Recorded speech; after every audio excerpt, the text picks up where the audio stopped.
It's time to accelerate. Hi, I'm your host, Andy Paul. Join me as I host conversations with the leading experts in sales, marketing, sales automation, sales process, leadership, management, training, coaching, any resource that I believe to help you accelerate the growth of your sales, your business, and most importantly, you. Hey friends, this is Andy. This episode of Accelerate is brought to you by Kitedesk. Kitedesk is the all-in-one sales development platform that lets you manage all of your sales development activities, such as email, direct dial phone calls, and your daily to-dos, all in one place to open up conversations, book more qualified meetings, and really create a predictable pipeline. Kitedesk Flow and Kitedesk Find allows us to find exactly the right people in the industries we're looking for, in the roles that we're looking for. That's Kitedesk customer Michael Orphis. Michael is head of sales at Stratified. In addition to the all-in-one management of his sales development team's days, Kitedesk helps him with another big part of his job. We have the ability with Kitedesk to do what we call targeted campaigns. Our conversion rate from what we were doing in the past to what we're doing now has been really massive. So you don't have to take tons of time to research, prospect, then blast large lists of people that never turn into sales opportunities. We're seeing higher clicks, we're seeing higher open rates, and without question, we've seen a massive increase in pipeline generation. So, to learn more about Kitedesk, schedule a free demo, and learn how to create predictable pipeline at your sales organization, go to kitedesk.com/accelerate. That's KITEDESK.com/accelerate. Hello, and welcome to Accelerate. Joining me today is Jeremy Reeves. He's the CEO of Kaizen Marketing and host of a sales podcast, or a pop marketing and sales podcast called Sales Funnel Mastery. Jeremy, welcome to Accelerate. Thanks. I'm excited to be here. So take a minute, introduce yourself, and maybe tell us how you got your start in sales and in business and marketing. Definitely. Yeah. So I have sold a lot of stuff. I basically do it maybe a little bit different than most people. I sell only with words, right? So I mean, I sell new clients on the phone, that kind of thing. But primarily, I'm what you would call a sales copywriter, right? So essentially, instead of selling someone over the phone or in person, where you actually get to communicate with them one-on-one, you can ask them questions, and which I'm sure most people here know is the best way to make a sale, is by asking questions and then responding to their questions with basically a pitch. I do that through words. Right. I do it through like on websites and through emails and through webinars and through things like that, where we kind of have to anticipate the questions that they might have, anticipate the objections that they have, and overcome them without being able to talk to them. So it's quite a challenge, as you might imagine. But I've been doing it since 2008, and since then have helped my clients generate roughly $50 million in results. In all kinds of different industries, everything from, selling physical products. Like right now I'm working with a company, and they have this beauty mask that you put over your face. So everything from things like that. I'm sure I could use that. Yeah. Everybody could. It actually works really, really well. So you've tried it? Yeah, I have. And are you more beautiful as a result? Yeah, you know what? It's actually funny. I had this huge cut on my nose, right at like the kind of crown of my nose, because I was standing up and I stood up into the corner of like a shelf, and it just ripped all the skin off my nose. It looked beautiful for a couple weeks, but so I had this like really red. It like stayed really red when the scar went away. For a couple weeks, and I actually wore this thing twice, and it went away in like 3 days. It was crazy. Huh. And now it's, like you have to really look at it to see if it's like red or not. Right. I haven't used it in like 2 weeks. But yeah, so everything from that, I mean, we've sold a whole bunch of stuff in the health industry, supplements and weight loss programs, a lot of high ticket items, mostly through webinars. It's typically the best way to do those. Everything. So high ticket like? Yeah, everybody kind of thinks different numbers with that, but I typically go anything from like $500 plus. So if you're selling like a product, like an information product or some type of physical product, $500 plus. If you're selling a service, a lot of times they can go up into the tens of thousands. And they typically start with some type of strategy session or consultation or discovery call. Which is essentially the same thing, just different verbiage. So they're typically the best way to maximize your sales from those. There's just, so many different industries. It's hard to even imagine. Let's talk about something a little more complex than this. So the complex B2B sale. Mm-hmm. You've described a lot of things that are sort of transactional, let's say, but increasingly, obviously, with the power and the impact of the internet and so on, is there's this vision I know that some people have that, gosh, we're going to be able to get rid of a lot of salespeople because we're going to be able to use, advancements in technology and, copywriting and so on because people are out searching for this information these days as opposed to waiting for salespeople to call on them. Mm-hmm.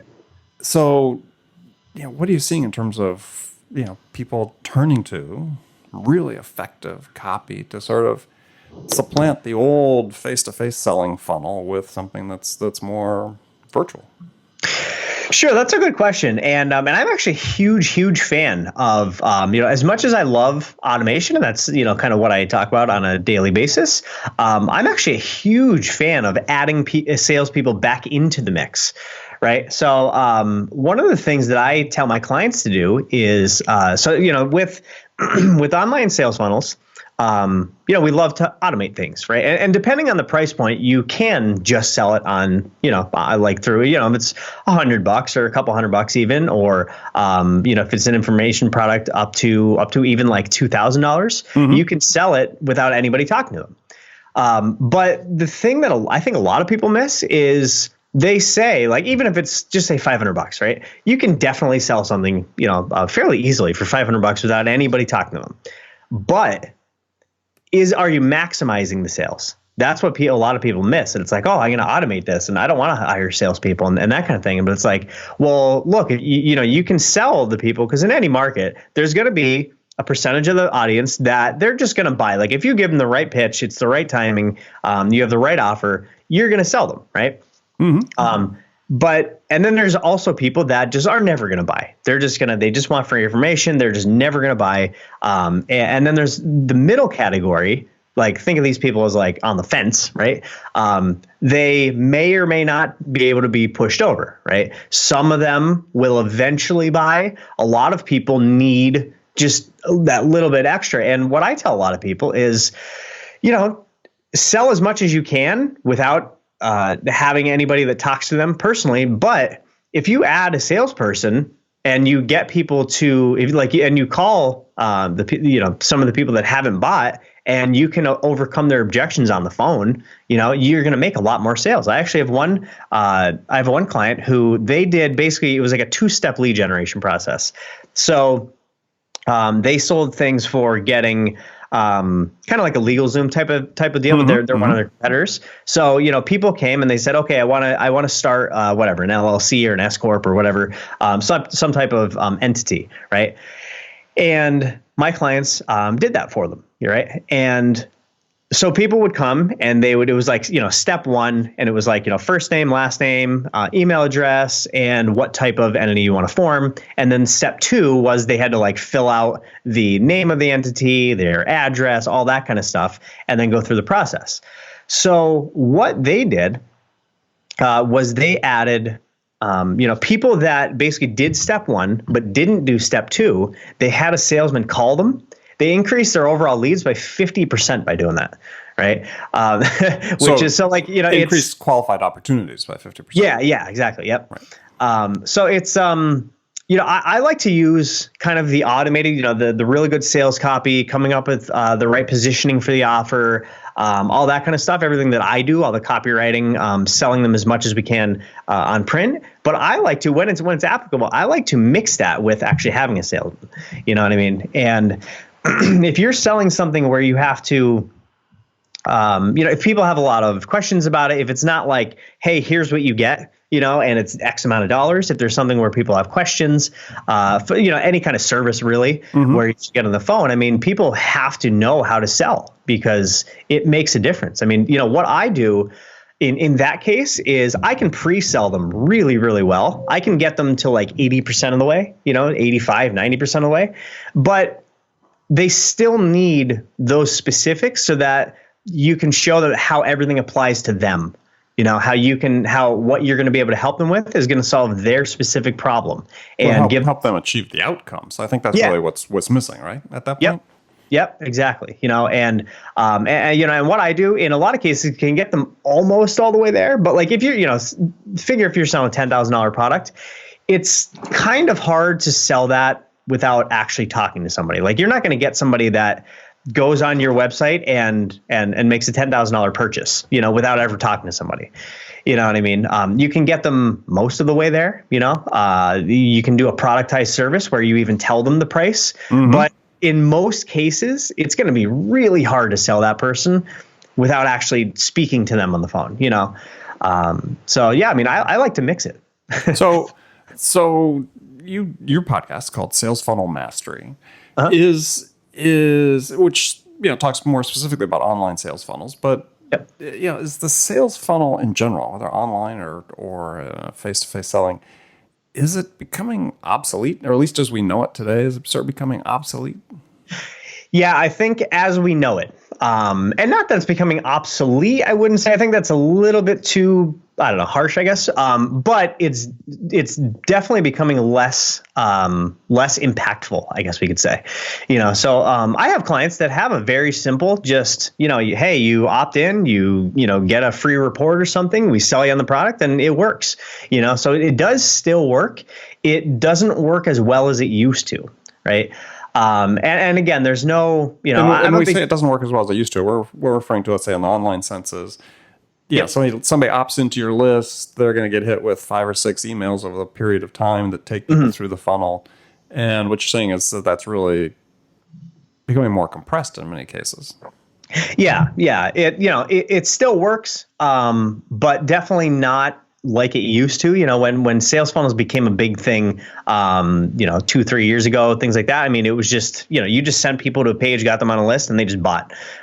You know what I mean? And like anything, kind of a strategy comes out and it works phenomenally well when it first comes out, and until then people abuse it. And, right. It's kind of the same thing with if you're into like weightlifting, you start, say you're bench pressing 200 pounds.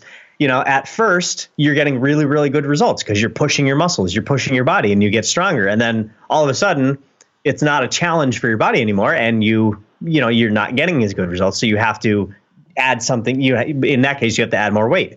In the case with sales funnels, really what I'm seeing is that you have to add more relevancy. You have to add more segmentation to be able to talk to your audience in a more specific way. So, for example, let's say that, you're selling something that has to do with health, right? So you can very easily segment your audience and into men or women, in a B2B sense. Maybe it's you segment them based on, the problem that they're having, So maybe some people it's productivity, other people it's lack of sales, or something like that. I mean, the segments would be different for everyone listening to this. But if you can.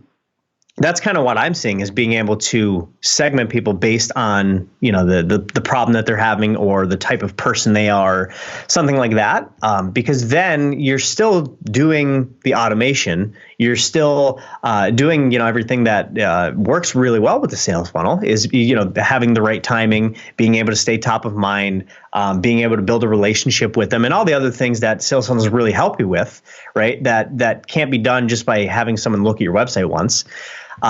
But you're able to take that to another level because you can talk to them more specifically. Because if I have 2 people, if I have a service and it fixes, let's just say, and this is kind of just a made up service, but let's just say it fixes the productivity side and the sales side, right? I can talk to people way more specifically about the problems that they're having and how my solution is going to help them solve that problem, right? And give them the outcome that they want. if I'm talking to them specifically about, like, if they're only dealing with the productivity side of things and not the sales, or vice versa, you can really segment and hone in on the frustrations and the desires that your market is having, and then comes in the good copywriting to be able to really hit those pain points and talk to them in an emotional, engaging way, and everything else. But yeah, I mean, that's kind of the big things. What I'm seeing is Specialized funnels, basically. So yeah, exactly. Yeah. So you have multiple funnels where you might have had one before. Yeah. So, so a couple of things. One is I just finished reading last week this really interesting book called Absolute Value, and subtitles What Really Influences Customers in the Age of Nearly Perfect Information, and written by a couple, at least one guy's a professor at Stanford, and these guys are heirs to Daniel Kahneman, Emmett Tversky in terms of decision making, and what they're saying is that we're in this world now where people have access to nearly perfect information, that where instead of being overwhelmed, or the sort of the general thought among marketers and salespeople in general is, well, gosh, customers are just inundated with information. They're overwhelmed. They have a hard time making decisions. What these guys have found through their research is really it's 180 degrees opposite.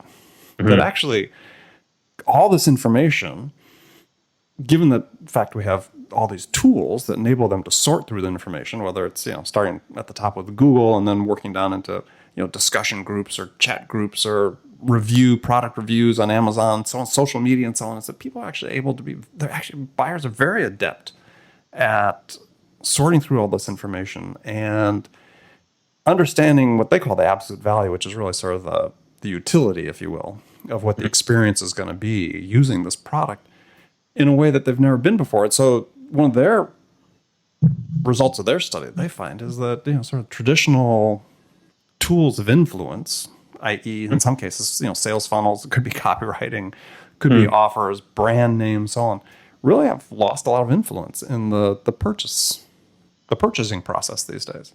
Mm-hmm. I found that sort of fascinating. So that's why I sort of motivated this question about the sales funnel being sort of not necessarily becoming obsolete, and maybe that was too harsh of a term, as you said, but how is that really going to change now, where we sort of had this trope we talk about as customers are in control.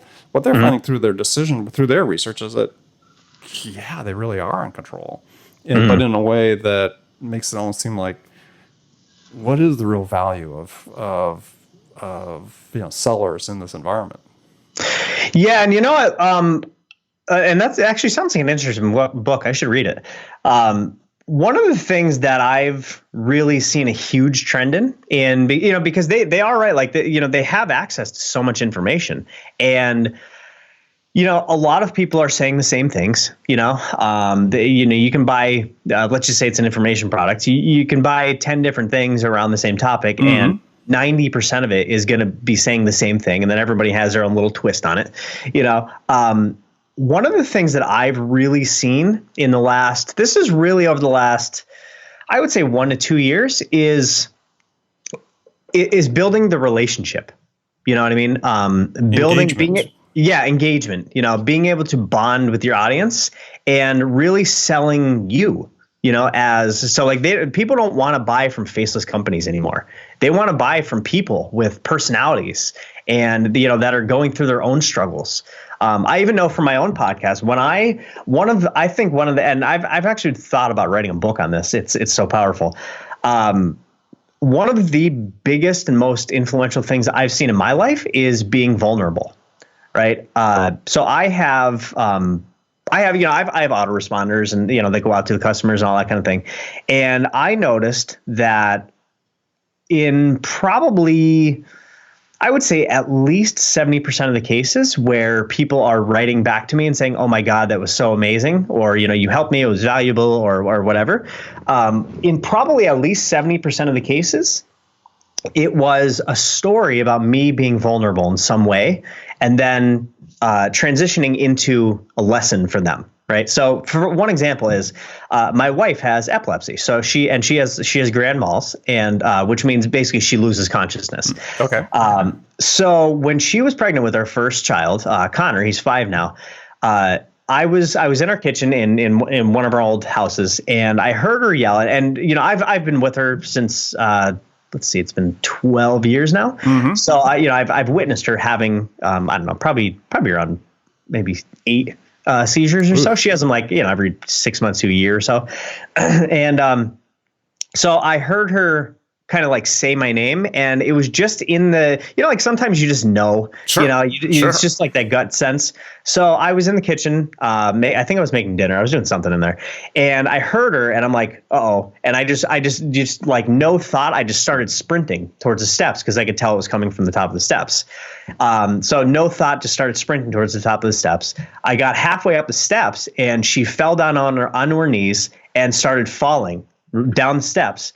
Now, keep in mind, she's 8 months pregnant at this point. So you can imagine, how scary that was. So I caught her on the steps, right?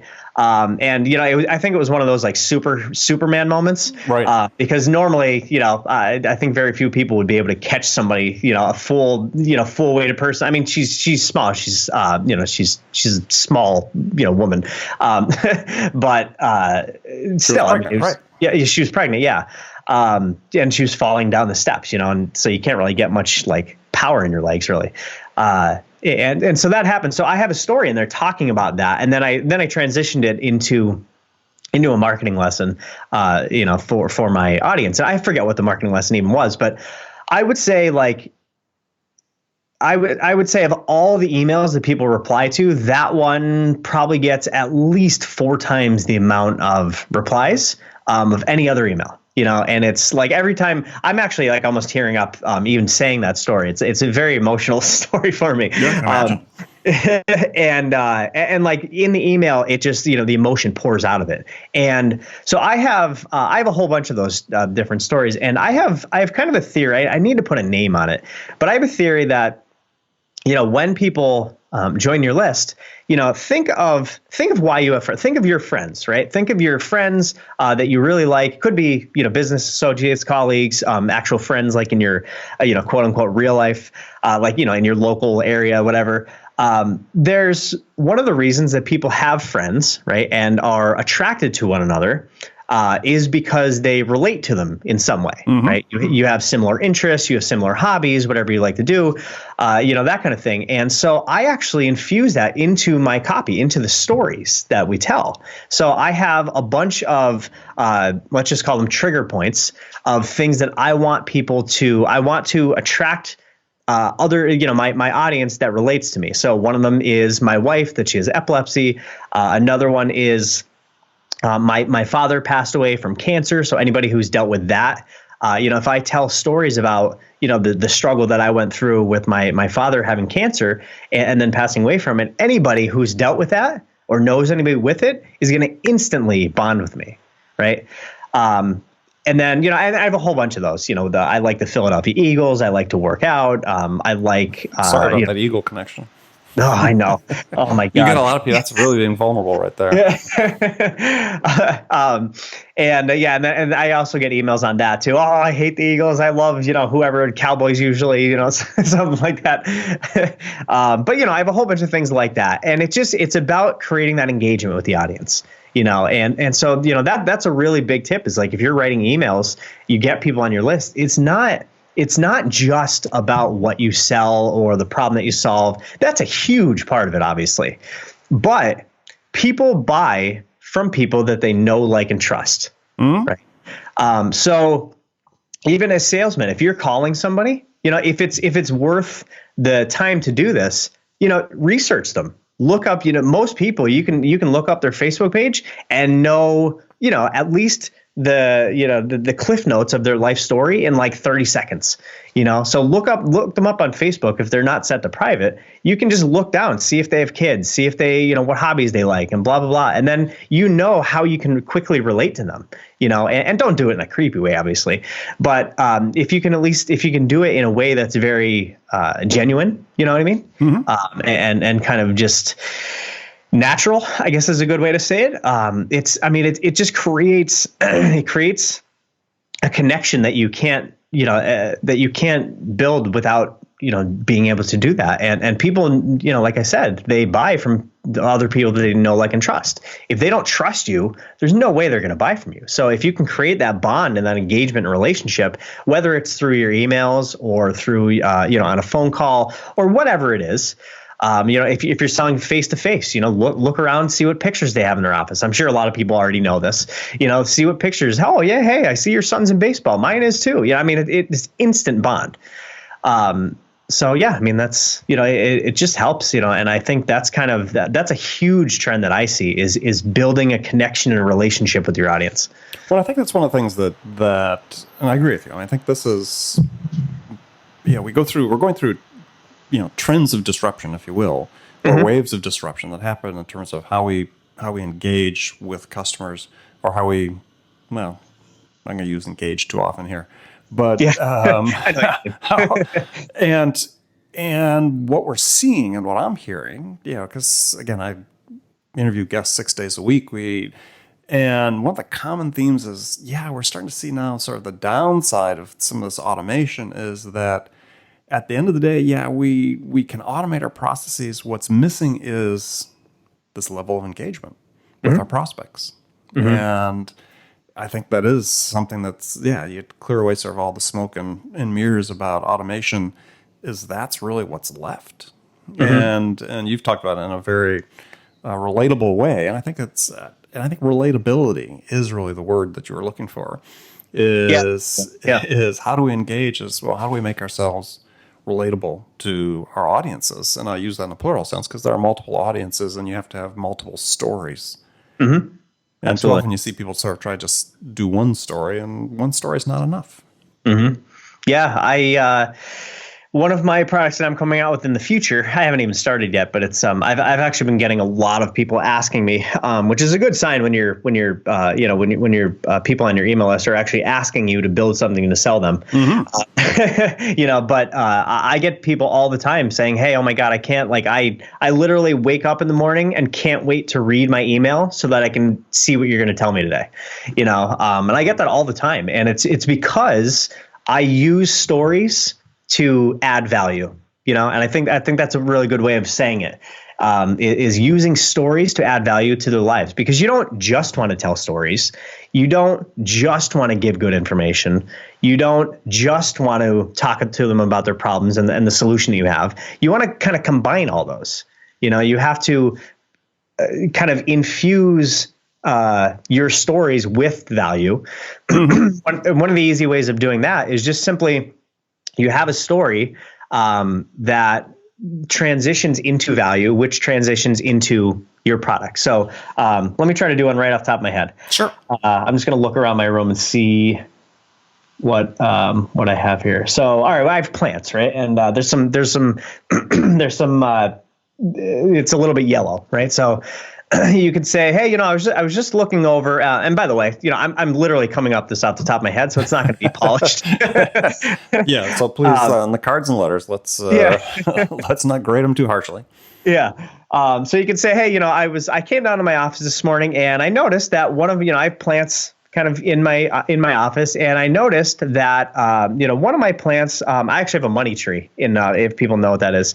I have a money tree in the corner of my office, and I noticed that some of the leaves overnight had fallen off and died. And after cleaning them up, I got to thinking that, hey, you know what? Sometimes that happens in your business, and sometimes and then this is kind of the transition into the lesson, right? And again, I'm making this up as I go. No, it's very good. And you can say, sometimes, in business, things, quote unquote, fall off and die. Things that they used to work, but if you reanalyze them, you realize that you're wasting a lot of time. You're wasting a lot of energy on things that are already dead on the floor and not providing any more value to your business. And then so that's kind of like the lesson, and you can expand on it a little more.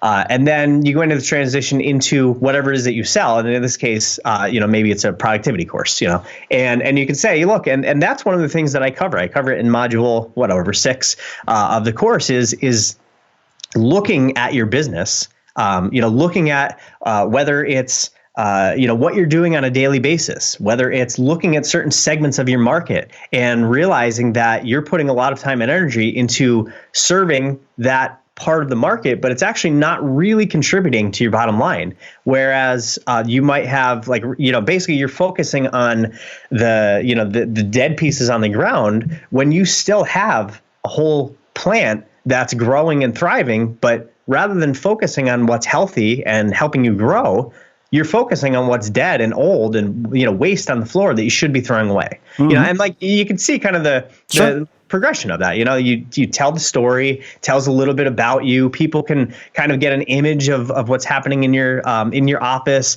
You transition into the lesson, so it adds value to their life. So you're not just pitching them in every email, and then you also transition that into whatever it is that you're selling, right. And it's such a good way. Like if you do that, it's such an easy way to do everything that we've talked about. You increase your sales because, all the various reasons, you're kind of pre-selling them on the product, and you're telling them, first of all, you're telling them that you have the product. A lot of times people don't even know that you have certain products, exactly. And you're staying top of mind, you're building that bond, that relationship. I mean, it's such a good way of selling. And the big thing is it doesn't burn your list out. And you get people that say, oh my God, I can't wait to hear your next story of what's going on in your life. And it does take, now, I'm a copywriter. This is what I do every day. Right. You don't, the other big benefit of this is you don't have to be like a trained copywriter. You know what I mean? That story, as you can say, there's nothing magical about that story. No, anybody can come up with a story like that. Yeah. And it's just, it takes some time. Like it's, if anybody wants to try this, go ahead and do it and just write story. And then, okay, here's the thing. And then just look around your room. Like that's what I just did. I looked around my room, I saw the plant and started telling the story, not even knowing how it was going to transition. And I love doing that on live shows. And then you just say, okay, well, how does that transition into a lesson? What can that teach me about life or about business or about health or whatever it is that whatever industry you're in. And then, okay, well, how does that transition into my product or my service or, whatever value I'm delivering to the audience?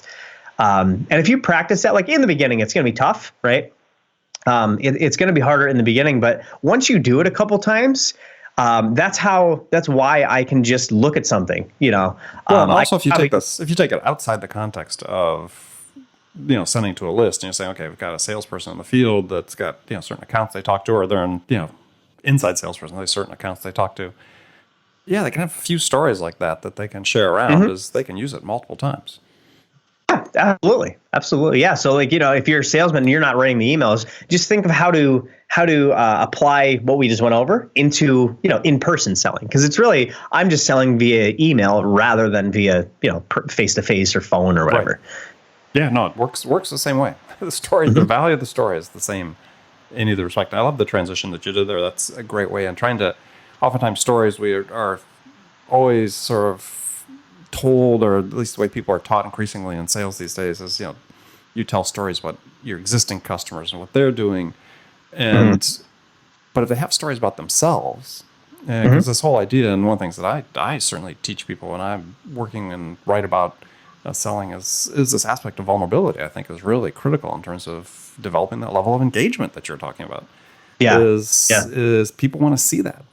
People want to hear that. That's how they understand that you're a person as opposed to the robot that visited their office before you. The guy just treats them, as a customer in a niche. They put them in a box and they sell them the same way as they sold everybody else. And there's nothing personal about it. Yep. Yeah. And with the whole vulnerability thing, one of the biggest things that I think, like the psychological factors happening there, is that especially if you're, salesman, face to face, nobody is comfortable when you're talking to a salesman. Let's just be honest. Nobody they don't wake up and they're like, oh, I can't wait to talk to Andy today. Right? I can't wait to be sold today. I mean, nobody wakes up thinking that. Now there are a lot of things you can do to kind of reduce that, but even if you go to a car dealership, that. You know what's going to happen. You know that you're going to eventually talk to a salesman. But then once it actually happens, the consumer kind of clams up. You get nervous. You get I can't wait till this is over. Oh my God, that kind of thing. And what happens is that their red flags are up. they're looking for any excuse to not buy. And when you're vulnerable, right, all of that comes down, and they're like, oh my God, this guy is like, he's really opening up to me. Like this is an actual human. This isn't a salesman. Mm-hmm. You know what I mean? Mm-hmm. Absolutely. That's that engagement. Yeah. Yeah. And it just, the defenses that people have, the walls that they put up, right, to salesmen, whether it's online or face to face, it's such a good way to bring them down, and if you can do it in a way that you're being vulnerable, and if you could somehow be vulnerable, but it's actually a good thing for selling the product. I don't know if I'll be able to come up with a specific example of that, because I'd probably need a specific product.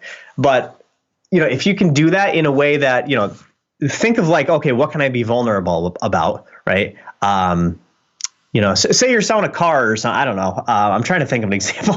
Yeah, sure. We can go with a car. Yeah. So I don't know. Say you're selling a car, and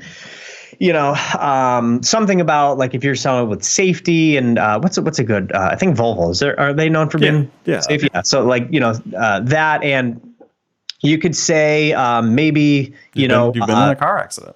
Yeah, like maybe your wife was pregnant and you remember, breaking down, like you can say like something about, I was in the car with my wife and, we were driving maybe some other car and, or actually, no, maybe, we were driving Volvo because that's what we drive. So that's a good way of saying, hey, I actually use this product.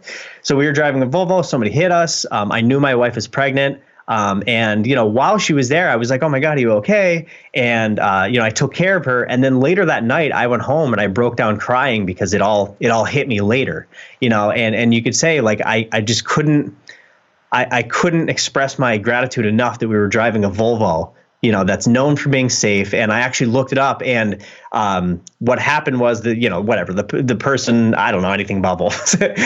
they hit the passenger door, and Volvos have this safety feature. Like, do you see how it transitions into it? Think about how much more impactful that is. Selling the benefits and the features through that story, through that vulnerable story, right? Rather than just saying, oh, well, we have these side airbags, and they've heard it 1,000 times. They're like, all right, I don't really care. Yeah, and I think one of the key things there though too is, and you brought it up with your story about your wife and the stairs, is that we all have stories. The thing is, you just have to look for the stories. Yeah, I'm not a big believer in creating stories that haven't really happened to you, because eventually they come across as inauthentic. But if you're just observant about your life, we all have them. Mm-hmm. So, regardless of what we sell, things have happened to us. We're humans that we can relate, that our customers can relate to. Mm-hmm. Yeah, absolutely. Excellent. Jeremy, we move into the last segment of my show where I've got some standard questions I ask all my guests. Sure. And the first one, to put you to the test a little bit, is a hypothetical scenario. Okay. And in this scenario, you've just been hired as the vice president of sales at a company whose sales have stalled out. Time to hit the reset button, get them back on track. So your first week on the job, what 2 things could you do that would have the biggest impact? Oh, that's easy. So I would look at the stats, who is buying, and I would say I would kind of segment the buyers into people that I call them hyper buyers, right? So people that you come out with a new product, you pitch them on a service, whatever, and they just buy, right? They buy it because of you. Right.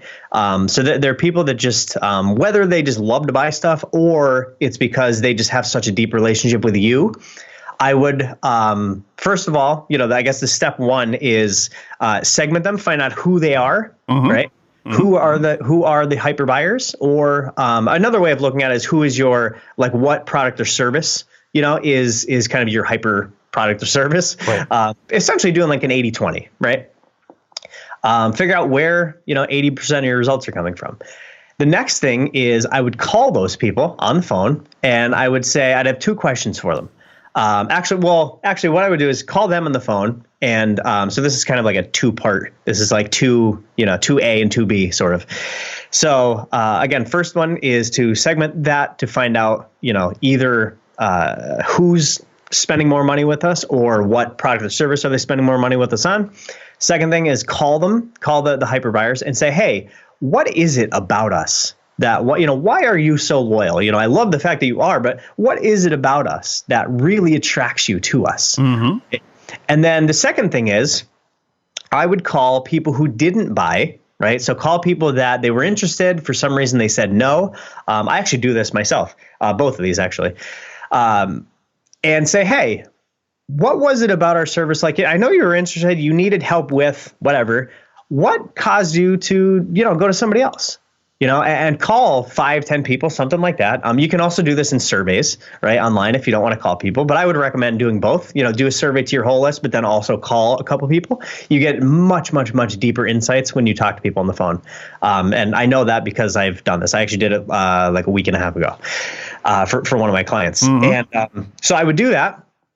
And then, so let's just call all that, the first thing. And then the second thing was I would come out with a new product or service based around what they told me, whether that's, whatever it is, or do like a promotion and, there's kind of a lot of things you can do here. Like after you know that information, you can come out with a new product or service with new insights you got. You can go back and revise your selling approach, whether it's online or offline, on your sales pages, in your calling scripts, whatever it is, based on why people did buy and why people didn't buy, so you can overcome the objections and put all the selling points in there, all that kind of thing.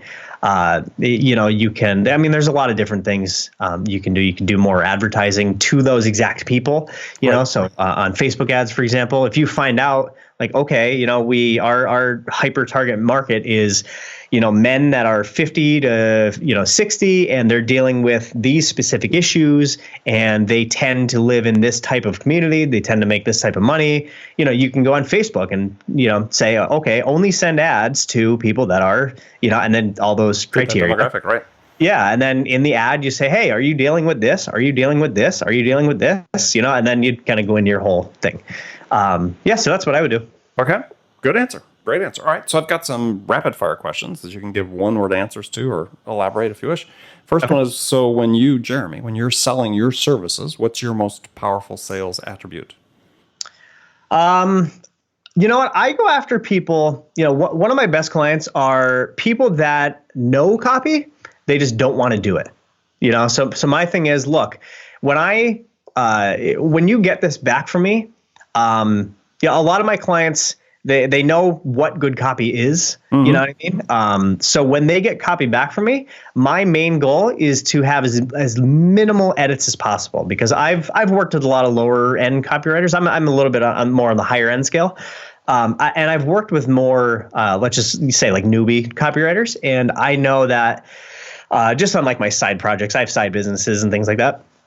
And so I test them out to, see if I should hire them and things like that. Right. And I know one of my biggest frustrations is getting copy and I have to still make a whole bunch of edits. So one of my biggest selling points is, look, when you get my copy, like it's basically good to go. There might be a couple little tweaks you have here or there, but it's like 98, 99% good to go. The only things you might have to change are like, if there's like a factual thing, because sometimes like if I'm telling their story, there might be 1 or 2 things off or whatever. But I really try to nail down like even things like the tone, how they write, before I start writing, we'll actually go and read if they have like a blog, or they have even as something as simple as an About Me page. I'll actually pick up the tone of their writing and try to model that. So that's similar, how aggressive or subtle they are in their copy, things like that. So so it'd be really, it's obviously it's results, that number one. But then the second thing is like just ease. Like when you get it back, it's done. Okay. All right. So who's your sales role model? Probably Zig Ziglar. He popped in my head first. Okay, we'll go with that. That works. So what's one book you recommend every salesperson should read? I would say every salesperson. Let's see. One of the books I always recommend is How to Get Everything. What's the book? I might have to look it up. It's a Jay Abraham book. I'm going to look it up right now. How to Get Everything. Everything you can out of all you've got. Getting everything you can out of all you've got. Right. And I think it's actually pretty relevant to salespeople. It's not a sales book. It doesn't need to be a sales book. Yeah, but it teaches you to think differently, you know, and that's Jay Abraham is probably my biggest influence on the way that I think. I was very lucky that when I got started, he was one of the first people that I kind of heard about. So it was like one of those really early influences, and it just got me to think. You think more strategically rather than thinking transactionally. Right. You start to kind of see the whole picture. And I think it's very applicable, even to salesmen. Like I said, it's not a technically a sales book. He's not saying, you know, 16 ways to close and like that kind of thing. But it's just getting you to think differently and to sell, rather than having, you know, a scripted pitch or things like that. It's really just learning how to just reframe the whole conversation. You know what I mean? Okay. That sort of thing. So that's what I would say. All right. Good suggestion. So last question for you then is what music's on your playlist these days? Music. Let's see. Does it matter what kind? No, whatever Or you for listen what to. purpose? Yeah. So I listen to country for kind of everyday listening. My wife and I love to, we go quadding, and, you know, we were talking before we started recording. I live in Wyoming, Pennsylvania. So it's a very mountainous, kind of place, lots of woods. The town I live in, there's only 4,000 people. So there's a lot of space, let's say. Right. And so we have a quad, and one of our things that we like to do, we have a 3, a 5-year-old, and another boy on the way. So we'll have 3 boys. So we're not doing this now, obviously, but when she's, you know, when she's not pregnant, we, one of the things we like to do is have one of our parents watch the boys, and then we go quadding for the day. We go out and, you know, we go out and behind her brother's house, and there's a whole bunch of quadding trails back there. Right. So, you know, go and take a couple beers and take a cigar or two, and take some snacks and you know, hoagies, things like that, and just relax and go out in nature. So we're always listening to country. You know, if we have our boys out Sure. in our driveway, we're listening to country. And then for my workout songs, I will listen mostly to Breaking Benjamin. Right. They're actually they got started. They're actually a local band, but they, like, you know, they're from this area. I think they're from Scranton, Pennsylvania, and they kind of made it big. It's a little bit more like hard rock type of music. And then anything old. I can't stand the music today, like what you hear on just, you know, the pop, music So today. you like the classics. I like the older stuff. And I'm a younger guy myself. I'm only 30, and but I can't stand today's music. It's like an abomination to any music that's ever come before it. I actually, if I'm in the car and there's nothing good on the country radio, I actually turn the radio off. I can't even listen to it. There you go. There you go. All right. Well, Jeremy, thanks for joining me. So tell folks how they can find out more about you. Definitely. Yeah. So if you resonate with, you know, what I talked about today, you know, I would say there's 2 ways of getting in touch. The first one is listen to my podcast, right? So if you like listening to podcasts, then you're probably on your phone right now, and just go, you know, whatever player you're listening to, just go in and search Sales Funnel Mastery, and I should come up. Even if you just type in Sales Funnel, I'm sure I come up. And so that's number 1. And you can get on my podcast. I think we're up to, I don't know, it's like 65 episodes, something like that. And, you know, very similar type of things that we talk about. I do half and half. I think the first like 30 episodes were just me talking, and now the last 30 is kind of like a mix between me and having guests. And then the second thing is, if you want to get in touch, my website is jeremyreeves.com. So if you need help, you know, putting together a sales funnel, rewriting some of the copy that you have, things like that. If you sell anything high ticket, definitely get in touch about doing a webinar. That's one of the areas that we specialize in, selling high ticket items, and you know, everything that we talked about kind of goes into that. You know, so it's a very unique process for. Webinars are a very good way to build a relationship very, very quickly. You know, Okay. you know, people build or sell, you know, $10,000 programs within 24, 48 hours of someone hearing of them. You know what I mean? It's Right. it's kind of amazing. So yeah, those are a couple different ways that you can get in touch, and hope you know, enjoyed everything that we talked about. Excellent. Excellent. Again, thanks again, Jeremy. And remember, friends, make it a part of your day every day to deliberately learn something new to help you accelerate your success. And one easy way to do that is take a minute, subscribe to this podcast, Accelerate. That way you won't miss any of my conversations with top business experts like my guest today, Jeremy Reeves, who shared his expertise about how to accelerate the growth of your business. So thanks for joining me. Until next time, this is Andy Paul. Good selling, everyone. Thanks for listening to the show. If you like what you heard and want to make sure you don't miss any upcoming episodes, please subscribe to this podcast on iTunes or Stitcher.com. For more information about today's guest, visit my website at andypaul.com.